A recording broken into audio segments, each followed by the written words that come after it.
Hi, everybody. Today we are answering the question, how do you make sure that your parents are healthy? There's a lot of ways that this can be accomplished, but today in this video, I'm going to focus on one single, very simple idea that benefits aging parents as well as you as their caregiver. I'm Pamela D. Wilson. My website is pameladwilson.com. Check out that website for my online caregiving program, my weekly podcasts, my caregiving library, and my blog. And also check back here. There's going to be a podcast on this subject with about 8 or 9 additional tips for how do you make sure you can keep your parents healthy. But we're going to talk about one today. So one of the main reasons that older human bodies become unhealthy and weak and need care from other people is that they succumb to chronic diseases. And so as early as the age of 30 or 40, pretty young, right? Unless you start taking action to exercise and monitor your health, it's likely that later on in life, you're going to have some health problems.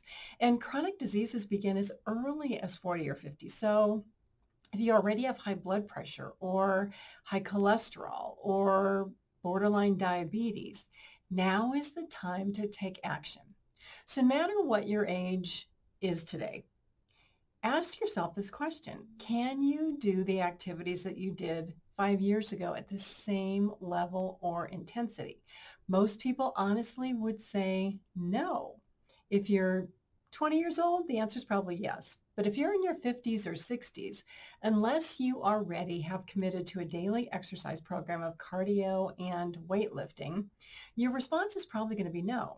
So when you look at your elderly parents who are in their 60s, 70s, 80s, or 90s, if they're not active, they probably have a lot of health problems. So how do you prevent those problems from getting worse? How do you prevent them from needing more care?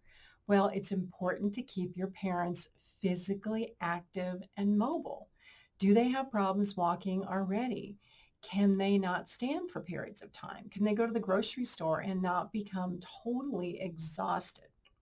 So when problems begin with the ability to perform these simple daily activities like walking or standing, that's when other conditions may be combining to cause those problems like heart disease. Maybe your parents have swelling in their legs, or they have congestive heart failure, or they have COPD that makes it difficult to breathe.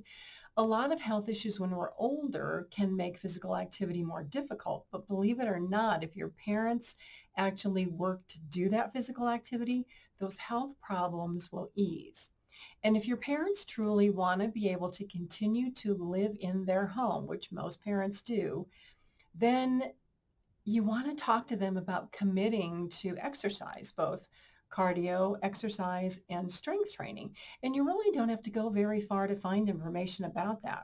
You're watching this video here on YouTube. There are hundreds of videos on YouTube that illustrate exercises for older adults for strength training and cardio. You can find them here. Also, if you're younger, there's hundreds of videos for young adults on exercises that you can do, on cardio and health. It's all here. It's easy to find. The hard thing to do is to find it and actually put it into action. So regardless of your age, if you want to stay healthy and you want your elderly parents to stay healthy and be able to stay in their homes, both of you have to commit to daily exercise. You've got to schedule the time. First thing in the morning, at noon, later in the day.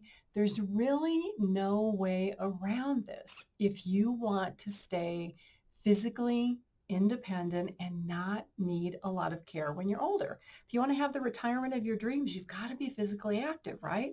So that you can travel and enjoy your grandkids. Your elderly parents who sit at home and they watch TV all day, they're more likely to have a lot of health concerns. And you're probably already seeing this than other people who are more active.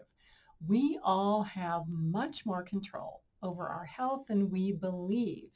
But unless we really come across some education or somebody who tells us this, we may not realize it.